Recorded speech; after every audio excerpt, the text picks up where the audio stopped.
Good morning student. Bright online class में आपका स्वागत है। हम पढ़ रहे थे सूचक के बारे में। पिछली जो वीडियो क्लास थी उसमें हमने पढ़ा था सूचक।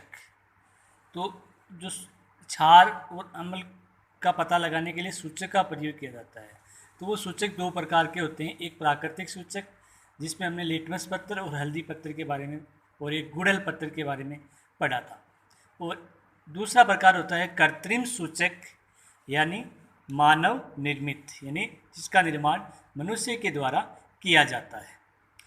प्राकृतिक सूचक के अतिरिक्त अन्य कई पदार्थ भी होते हैं।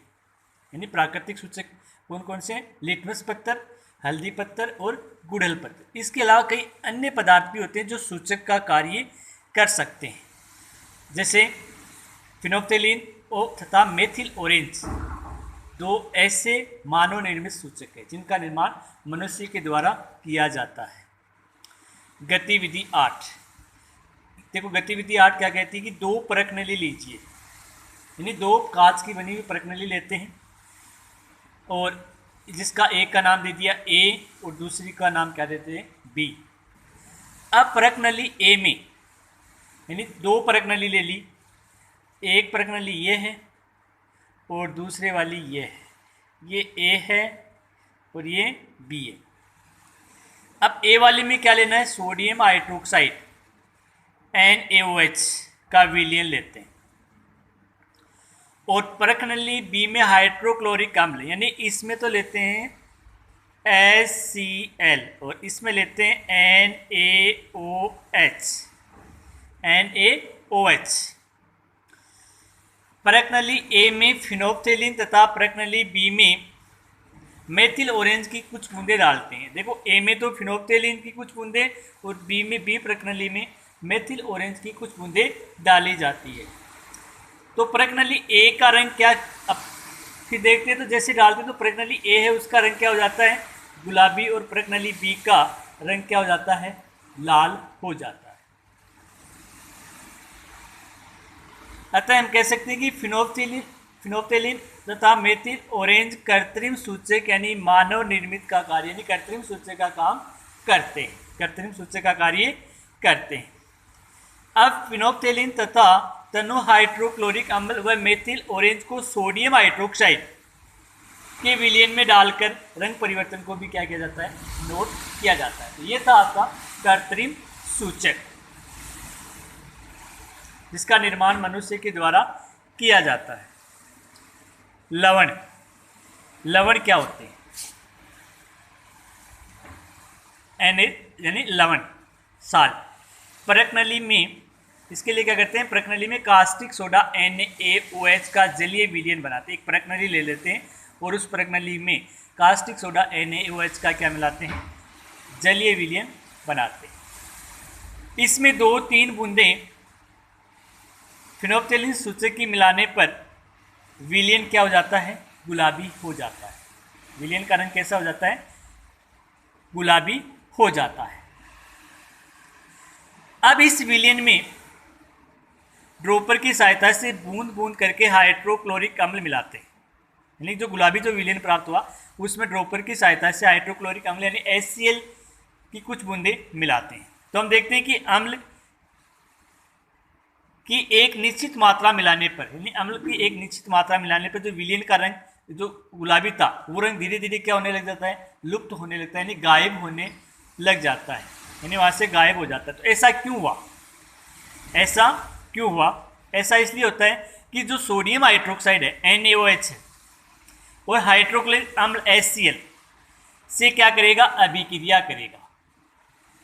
एक अम्ल है, हाइड्रोक्लोरिक तो क्या है? अम्ल है, और NaOH क्या है? क्षारक है।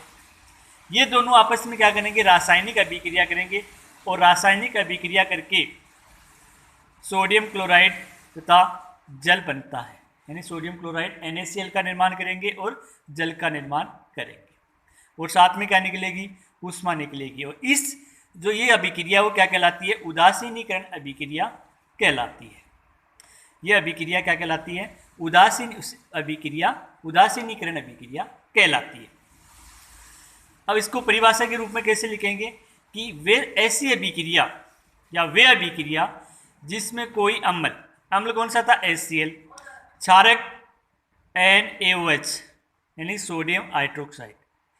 अम्ल NaOH और क्षारक सोडियम हाइड्रोक्साइड NaOH, हाइड्रोक्लोरिक अम्ल HCl से क्या करेगा? अभिक्रिया करेगा और अभिक्रिया करके सोडियम क्लोराइड तथा जल बनता है और क्या निकलती है? ऊष्मा निकलती है। और इस अभिक्रिया को क्या कहते हैं? उदासीनीकरण अभिक्रिया कहते हैं। तो इसको परिभाषा के रूप में लिख देंगे कि वे अभिक्रिया जिसमें कोई अम्ल व क्षारक की निश्चित मात्रा व एवं आयतन मिलाया जाता है, यानी निश्चित मात्रा एवं आयतन मिलाया जाता है तो लवण तथा जल बनते हैं और ऊष्मा निकलती है। ऐसी अभिक्रिया क्या कहलाती है? उदासीनीकरण अभिक्रियाएं कहलाती है, यानी उदासीनीकरण अभिक्रिया कहलाती है। इस अभिक्रिया की जो समीकरण बनेगी वो बनेगी NaOH सोडियम हाइड्रोक्साइड क्षारक प्लस HCl हाइड्रोक्लोरिक अम्ल, ये आपस में रासायनिक अभिक्रिया करेंगे तो किसका निर्माण होगा? NaCl सोडियम क्लोराइड, इसको साधारण नमक के नाम से भी जाना जाता है, यानी लवण, प्लस H2O यानी जल, और प्लस में क्या निकलेगी? ऊष्मा निकलती है। अम्ल एवं क्षारक की क्रिया से जल के अतिरिक्त एक नया पदार्थ बनता है। अम्ल और क्षारक आपस में जब अभिक्रिया करेंगे तो जल के अतिरिक्त एक नया पदार्थ भी बन रहा है। यहाँ पे जल के अलावा एक नया पदार्थ क्या बन रहा है? NaCl बन रहा है, यानी लवण का निर्माण हो रहा है, जिसे क्या कहते हैं? लवण कहते हैं। जिसे क्या कहते हैं? लवण कहते हैं। जैसे sodium chloride, sodium carbonate, sodium bicarbonate आदि, ये सारे के सारे क्या हैं? लवण है। Sodium chloride, sodium carbonate, sodium bicarbonate, जिसको खाने का सोडे के नाम से भी जाना जाता है।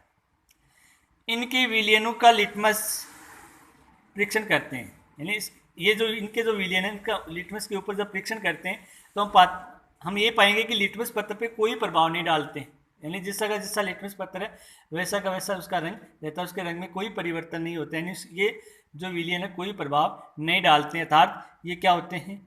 उदासीन प्रकृति के होते हैं। क्या होते हैं? उदासीन प्रकृति के होते हैं। यानी जो लवणों की जो प्रकृति होती है वो क्या होती है?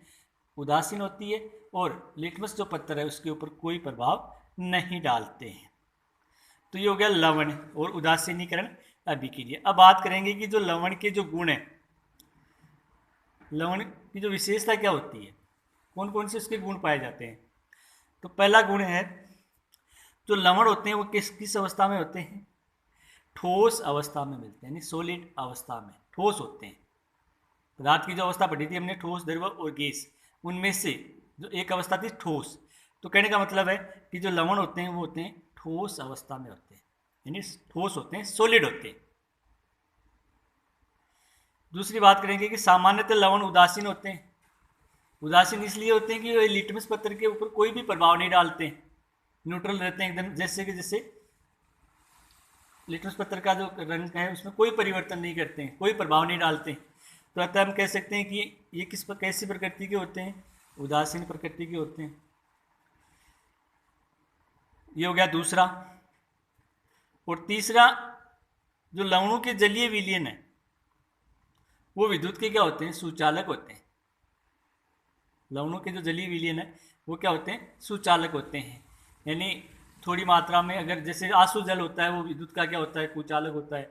लेकिन अगर उसमें चुटकी भर थोड़ा नमक डाल देते हैं तो वो विद्युत का क्या, उसको क्या बना सकते हैं? विद्युत का सुचालक बना सकते हैं। तो कहने का मतलब है कि जो लवणों के जो जलीय विलयन होते हैं वो क्या होते हैं? विद्युत के सुचालक होते हैं। यानी इसमें विद्युत धारा का प्रवाह आसानी से हो सकता है, कहने का मतलब यही है। तो ये हो गए विद्युत के सुचालक। तो लवणों के जलीय विलयन विद्युत के सुचालक होते हैं। तो ये हो गए लवणों के गुण।